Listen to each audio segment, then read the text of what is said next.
the Happy Scientist podcast. Each episode is designed to make you more focused, more productive, and more satisfied in the lab. You can find us online at bitesizebio.com/happy scientist. Your hosts are Kenneth Vogt, founder of the executive coaching firm Vera Claritas, and Dr. Nick Oswald, PhD, bioscientist, and founder of Bitesize Bio.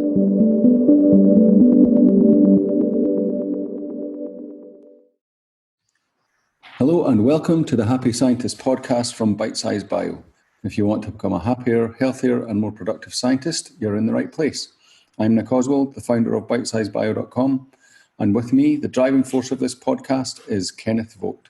I've worked with Ken for over 7 years now, with him as my business mentor and colleague, and I knew that his expertise could help you, and so he agreed to help me to make this podcast. So in these sessions, we will hear mostly from Ken on principles that will help shape you for a happier and more successful career.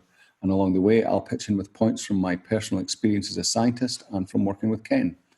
Today, we will be discussing the fact that you have a to-do list, but do you have a not to-do list? But before we start, remember that in episodes 1 to 9 of this podcast, we talk about the foundational principles of human needs, core mindsets, and charisma factors, which we will be referring to in all future episodes. So if you find this episode useful, please go back and listen to episodes 1 to 9 to get an understanding of these life-changing concepts. So let's bring in the man himself. Kenneth, how are you today? I'm doing great. How are you? I'm good, thank you. So on your to-do list today was to record this podcast. You know, we all have our methods to keep track of what we have to do for the day.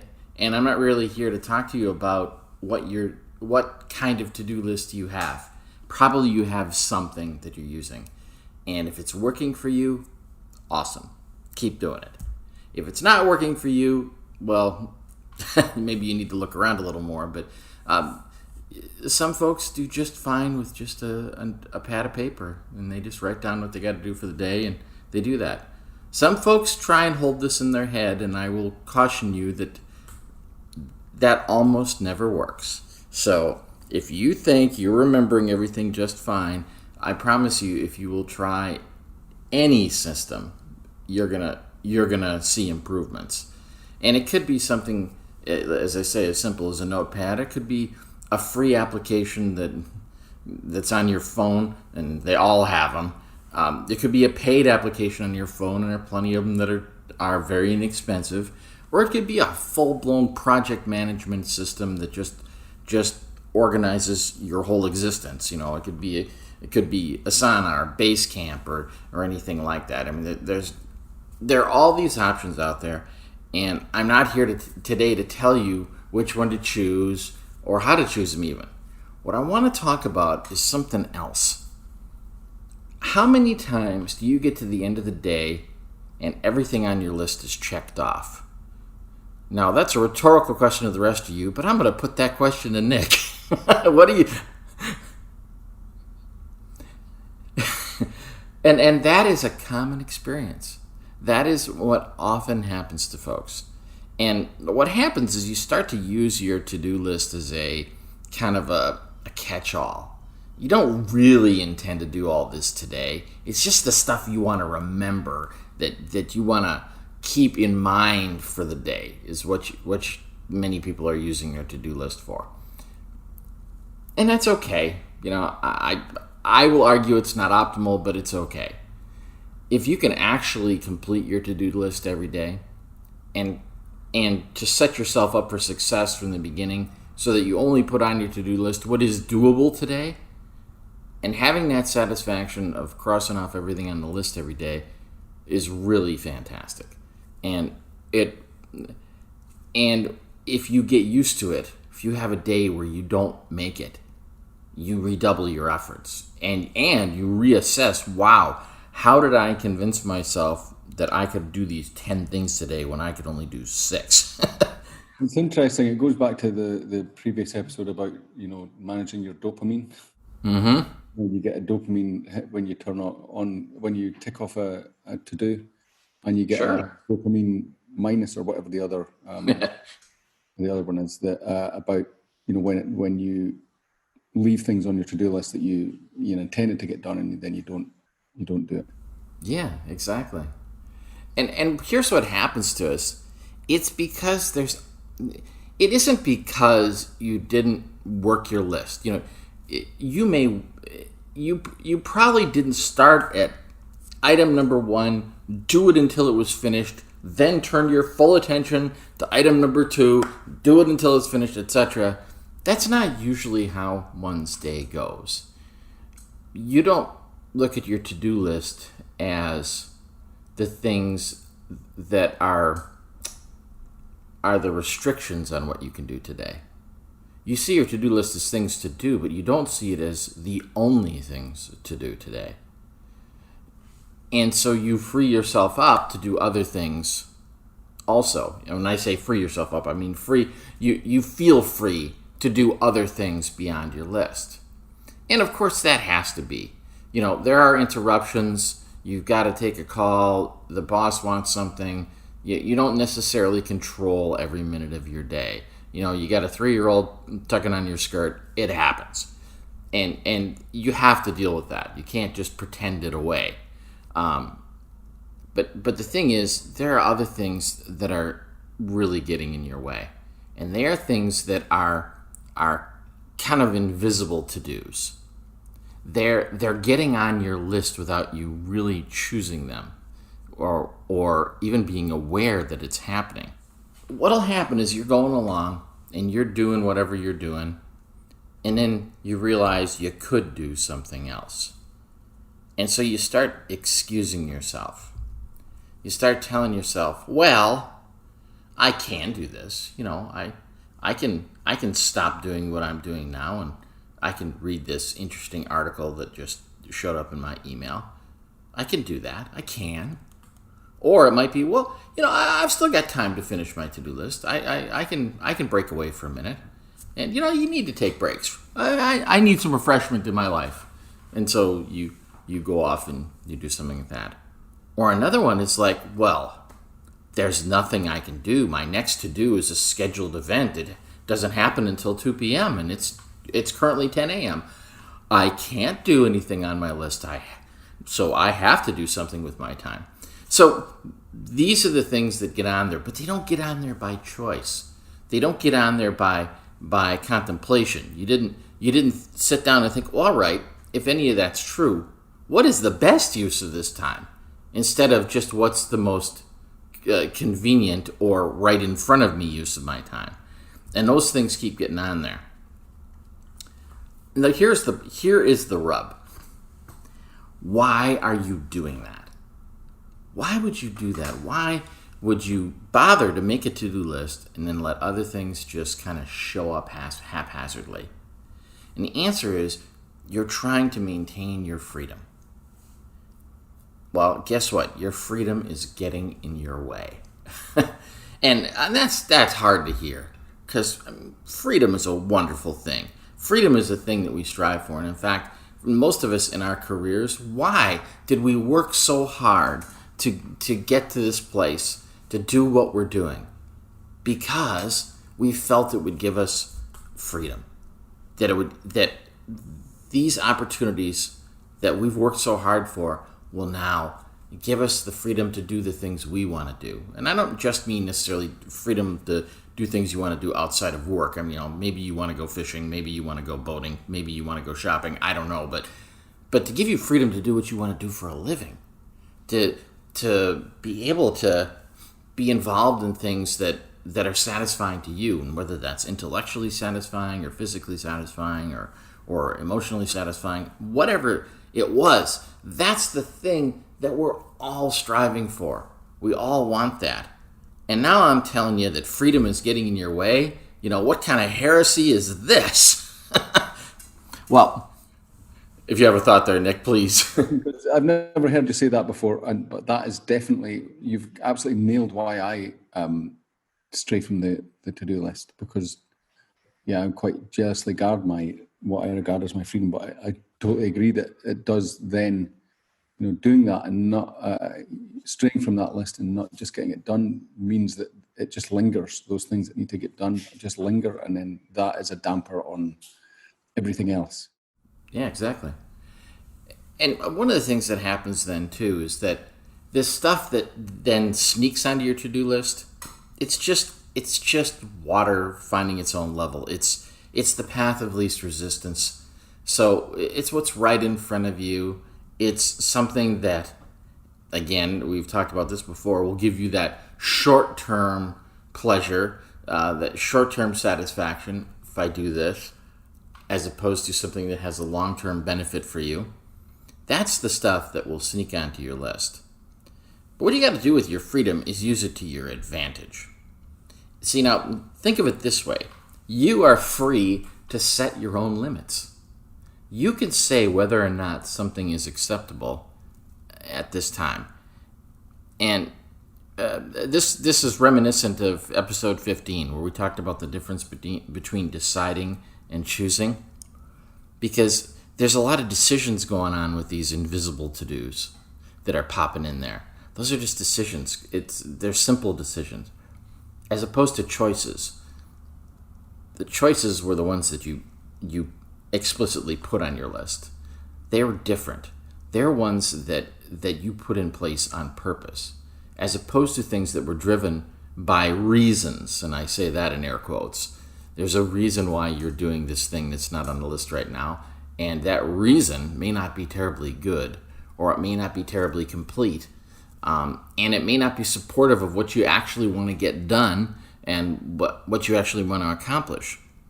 So, the answer to all this is to have not to-dos. Now, I've said to have a not to-do list, but I'd like to qualify that a little bit. I'm not saying you have a to-do list and then separate over here, unrelated to it, is a not to-do list. It's actually, these are not to-do items on your to-do list because you need to see them. They need to be there. Now, if you think about this now, if you look at your recent activity and say, what things have been sneaking onto my to-do list? What invisible to-dos keep showing up? And they're not going to be things you're proud of. It's not going to be that, well, I finally got to that backlog of research that I was supposed to do. No, that's not what happened. It's going to be other things. It's going to be things that maybe you should never do. It will be things that maybe you should do them, but only after all the other work is done. Or it could even be things that are worthwhile. It's just they're not presently supportive of what you're trying to accomplish. So let me give you some examples of that. If you found yourself, instead of doing your to-dos, you're browsing the entertainment section of the paper, and you're catching up on the Kardashians, is that really helping you with anything in your life? Is that taking you anywhere forward? And I understand, I'm not being critical of entertainment or of the Kardashians. if that floats your boat, power to you. But it has a place. But there are definitely things they are not good for you. You know that's happening. You know it's not beneficial. And when you look back at the last week or two and think, what keeps showing up? What do I keep doing? And you're going to find a few of those things perhaps. Like, wow, I really shouldn't be doing that. I've got to stop turning on Netflix and getting a carton of ice cream. I just got to stop that. And so let me put that to you, Nick. If you're in the lab, what can you think of anything that might be things you just plain should never do, but people do them? Not things that you should, well, there are obviously safety things you should never do, but in terms of habitual things you should never do, I don't think there's nothing that, I mean, it's just general, really. It's kind of maybe not getting into the habit of putting Netflix on the computer or yes. It's this kind of idea of mixing in, for me, it would be mixing in pleasure with your working time or entertainment with your working time. Mm-hmm. And because it's a creep. And I remember, I know that, one of the things that I got drawn into at one stage in the lab was we would go for way too many coffee breaks. And so then, that was kind of like a group thing. And then it became that it just fragmented the day too much. and it meant that you actually stayed at work longer as well, because it took longer to get things done. So probably, that would be on the not to do more than once a day or something list. Sure. Well, and that's something you can do. You can say, you can have on your to-do list, take 1 coffee break or take 2 coffee breaks. When it's and then your not to-do list is don't take a 3rd coffee break. So it's always there. And the idea of putting it down, it's something you will continually see. It'll be a continual reminder. Don't take a 3rd coffee break. Don't take a 3rd coffee break. Don't take a 3rd coffee break. You will keep noticing that. Now, there are other things that might be there that you keep doing, but it's not that they're wrong or even bad. It's that it's not the time for them. So what you got to do is, again, on your not to do task is no Netflix until 7 p.m. or no surfing the net until after work, or whatever it is you got to say to yourself. And perhaps in your work, you need to be on the internet. You need to be looking for things. So maybe you need to have a not to do there is not to get off track and surf away from your actual work. And again, putting something down in writing that you will keep reading is good for you. Now, the examples that we're giving you may not hit for you at all. They may not matter to you. You're like, I just don't do that. I'm never gonna put a movie on while I'm in the lab. That's not gonna happen. Okay, great. Other people are sitting there going, I hope nobody hears this, because I would do that. So the ice cream, that's you're kind of hitting it in the nail on the head for me. Well, there you go. So whatever it turns out to be that is standing in the way. And now that's some other things too. And you might be some things that you think, well, that's not really the impact. But hey, if you're going to the vending machine every hour and loading up on snacks that are making you bogged down physically and are making you foggy mentally, or if you're drinking too much caffeine, you keep wiring yourself up, and it's hard to hold a straight thought in your head. Those are the things that you need to put down because they're personal to you. You know what you need. And this is your to-do list. This isn't something you're broadcasting to the world or telling anybody else. So you put those things on there. And if things need to have time restrictions, then put them on there. And it might be that I never look at my email again after 9 a.m. If that's a system that works for you, that you check your email first in the morning, but when the clock strikes 9, it's over. Great. Now, a lot of people, that's dangerous. They can't do email first thing. They really need to do email last thing. So they have to tell themselves, okay, until 4 p.m. I don't look at email. Okay, so I've mentioned this a few times in previous episodes, and it's kind of getting a bit worrying that it keeps coming back to this for me. But a great thing that I use for for controlling these sort of things that happen inside a device or inside a computer, like checking emails or watching Netflix or whatever, is the app freedom.io.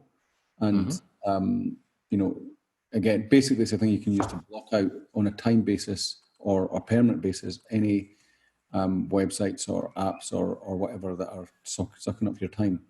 And the number of times I've just created more time for myself by just realizing that something's taking up way too much time and either severely restricting the window it's available to be used or completely removing it. Using that app is great. And that thing about, freedom is quite an interesting thing, because there's nothing, for me, what works really well is making it so that I can't access email after 6 o'clock, for example. And the freedom you feel after, when that you physically can't access the email after 6 o'clock is amazing, actually. And right, and it gives you permission to set it aside. Yeah, and it kind of forces you to do it, so you don't have that time. I mean, maybe that's just my weak will. It's this whole thing about just making it so that you don't have to rely on willpower all the time. Mm-hmm. That's what I find that app useful for. So that's sure. And it also gives you permission. Yes. Sometimes people don't. They feel like I can't stop. I'm a bad person if I stop. Well, here you go. You had to stop. So now there's a third thing that could be sneaking onto your list and should become a not to do. And those are worthwhile things that it's just not the right time for. So let's say that you've got a future project that's coming up. It's not time to start yet, and you're still engaged in your present project, but this future project's on your mind, and it's exciting, and you're really looking forward to getting into it. And so you find yourself doing tasks for that future project now, which is slowing down your present project, which is in turn slowing down you getting to your future project. And it could be other things too. It could be other things that are outside of it. Maybe you're taking piano lessons, and so now you're stopping and you're practicing. Now that's a good thing to do if you want to learn how to play piano, but it's a bad thing to do if you needed to be doing something else related to your career. So again, sometimes you got to put that on the list. I will not practice piano until after the kids are in bed. Whatever it is that you need to do to place that barrier in front of you. And it gives you, this by the way, gives you freedom. You are now free to do the things that you actually chose to do for today. You are set free in a way that you might not have expected. Now, you don't have the same, in the moment freedom, but it's creating freedom for your future. You're making the best possible decisions, or the best possible choices, that is, so that you are now free to do the things you want to do with your life and with your career. And you will, if you keep allowing things to sneak their way into your to-do list, it's going to keep slowing you down. And everything you really want is going to be delayed. Now, I know you don't want that. So this is just a simple method that you can add on to your whatever to-do list methodology you use. Add some not-to-dos. Make sure they're the ones that you really need, and you're going to find your day is more productive. So I think that's a wrap for this right now. Well, that was a very short one, Ken. We're getting faster. So I think that's a really useful thing. And what occurred to me there was that, by freeing yourself up from what feels like the freedom in the moment of just doing whatever you want, you save yourself the stress and the complete lack of freedom of being forced into, meeting a deadline or something that you've gone to, or something like that, that where you just store up all of the pain for later, if you like. Right.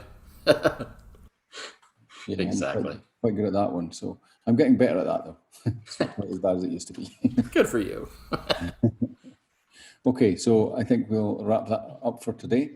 So that just leaves me to, before we go off, is to remind you to visit our Facebook page, facebook.com/the Happy Scientist Club. And there you'll find all sorts of different angles on the things that Ken and I are talking about in these podcasts. And you can meet us there and discuss things with us there. So again, we'll just thank you, Ken, for another great insight, and we'll see you in the next episode. All right, see ya. Thanks. Bye.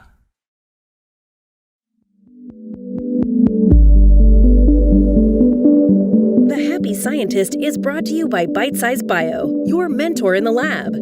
Bitesize Bio features thousands of articles and webinars contributed by hundreds of PhD scientists and scientific companies who freely offer their hard-won wisdom and solutions to the Bitesize Bio community.